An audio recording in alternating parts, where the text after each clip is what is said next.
RO exam की तैयारी आप पिछले 1.5 साल से ज़्यादा समय से कर रहे हैं और ये अंतिम का 60 दिन आपके लिए निर्णायक होने वाला है कि आप आरओ का प्रीलिम्स क्लियर करने वाले हैं या नहीं। क्योंकि फ्रेंड्स यही अंतिम 60 दिन आपको चीज़ें याद रहती हैं। एग्ज़ाम 27 जुलाई 2025 को है और यही तो समय है आपके रिवीजन का, यही समय है आपके प्रैक्टिस करने का और यही समय है आपको मोटिवेटेड होके लगातार 8 घंटे स्टडी करने का। तो फ्रेंड्स बात करते हैं कि कैसे आप जो है लास्ट के 60 डेज की आपकी क्या स्ट्रेटजी होनी चाहिए। और लास्ट के 60 डेज में फ्रेंड्स आपको जो भी आप पीवाईक्यू पढ़ रहे हैं, जो भी आप बुक्स और नोट्स पढ़ रहे हैं, इसको आपका पूरा ये टारगेट होना चाहिए कि 3 बार या 4 बार मैक्सिमम ज़रूर से ज़रूर आपकी सारी किताबों का रिवीजन ज़रूर हो जाए। क्योंकि फ्रेंड्स आरओ एग्ज़ाम में सबसे जो इम्पोर्टेंट चीज़ है कि आपके पास फैक्चुअल नॉलेज होनी चाहिए। बहुत ज़्यादा फैक्ट, बहुत ज़्यादा डाटा पूछा जाता है और इस लिहाज से जितना ज़्यादा रिवीजन रहेगा, उतना ज़्यादा चांस रहेगा कि आप आरओ का प्रीलिम्स जो है निकालने वाले हैं। और लिमिटेड बुक, बहुत ज़्यादा किताबों के पीछे आपको नहीं भागना है। पीवाईक्यू उसको आप मल्टीपल बार जो है रिवीजन करिए। टेस्ट प्रैक्टिस ज़रूर करके जाइए क्योंकि पैटर्न आपका चेंज हुआ है, तो जिससे आपको 3 घंटा जो आपका फोकस है वो मेंटेन होना चाहिए वहाँ पे एग्ज़ाम हॉल में। और अगर फोकस मेंटेन रहेगा तो आपसे सिली जो मिस्टेक के चांसेस रहेंगे, कुछ आप क्वेश्चन ध्यान से नहीं पढ़ते, इसकी वजह से आपसे जो है गलतियाँ हो जाती हैं, उससे आप बच जाएँगे। तो फ्रेंड्स यहाँ पे बात करने वाले हैं कि आपकी स्ट्रेटजी क्या होनी चाहिए। जैसे मैंने आपसे कहा था, पीवाईक्यू क्वेश्चन, एक स्टैंडर्ड बुक और इसके बाद आपको रिवीजन करना है। तो घटनाचक्र की जो पूर्वावलोकन की बुक आती है हिस्ट्री की, उसको आप ले लीजिएगा। स्पेक्ट्रम की बुक आप पढ़ लीजिएगा। बस आपको और कुछ नहीं पढ़ना है हिस्ट्री के लिए। इसके बाद फ्रेंड्स बात करें साइंस के लिए आप लूसेंट पढ़ लीजिएगा। घटनाचक्र की जो पूर्वावलोकन की बुक है उसको पढ़ लीजिएगा। बस और कुछ पढ़ने की ज़रूरत नहीं है, आपका काम हो जाएगा। मैक्सिमम क्वेश्चन सही हो जाएंगे। पॉलिटी के लिए बस आप जो है घटनाचक्र की पूर्वावलोकन की बुक पढ़ लीजिएगा, बस आपके क्वेश्चन मैक्सिमम सही हो जाएंगे।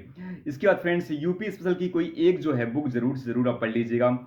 और क्योंकि यहाँ से करीब 15 क्वेश्चन पूछे जाते हैं, बहुत ज़्यादा टफ पूछे नहीं जाते। अगर आप इस पर लापरवाही करेंगे तो आपका नुकसान हो जाएगा। ईजी क्वेश्चन पूछे जाते हैं, तो इसको आप ज़रूर रिविजन कर लीजिएगा। बात करें फ्रेंड्स अगर आगे करंट अफेयर बहुत ज़्यादा इंपॉर्टेंट रोल अदा करे। करीब 25 क्वेश्चन पूछे जाते हैं डायरेक्टली इनडायरेक्टली।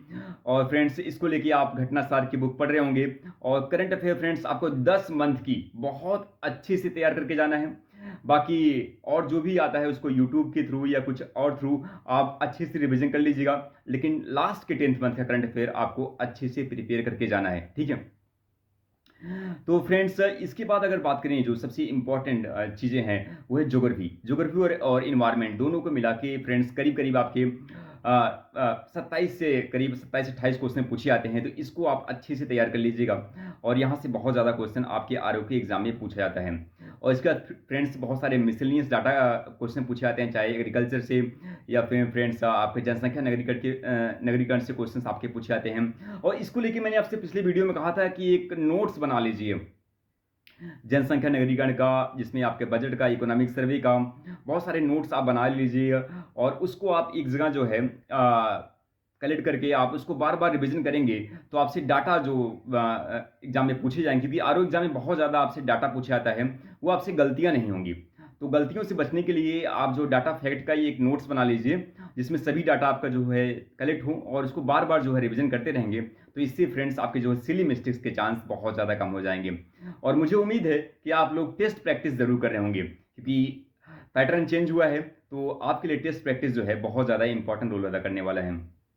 तो फ्रेंड्स पीवाईक्यू और साथ में एक स्टैंडर्ड बुक, और फ्रेंड्स इसके बाद कम से कम लास्ट के 60 डेज में आपको 3 या 4 बार रिवीजन करना है और डेली 8 घंटे पढ़ना है। अब डेली 8 घंटे पढ़ना है और डेली का आप जो है टारगेट सेट करिए कि मुझे आज इतने सब्जेक्ट के इतने टॉपिक को कंप्लीट करना है। डेली आप डायरी में नोट करिए और नोट करके उसको रात तक, जब तक कंप्लीट ना हो तब तक आपको सोना नहीं है। और इसी मोटिवेशन के साथ अगर आप लगे रहेंगे तो मेरा आपसे ज़रूर प्रॉमिस है कि आप आरओ का प्रीलिम्स निकालने वाले हैं और साथ में आरओ का मेंस भी निकालने वाले हैं और समीक्षा अधिकारी बनने वाले हैं। And thank you so much friends, मिलते हैं नेक्स्ट वीडियो में। Thank you so much.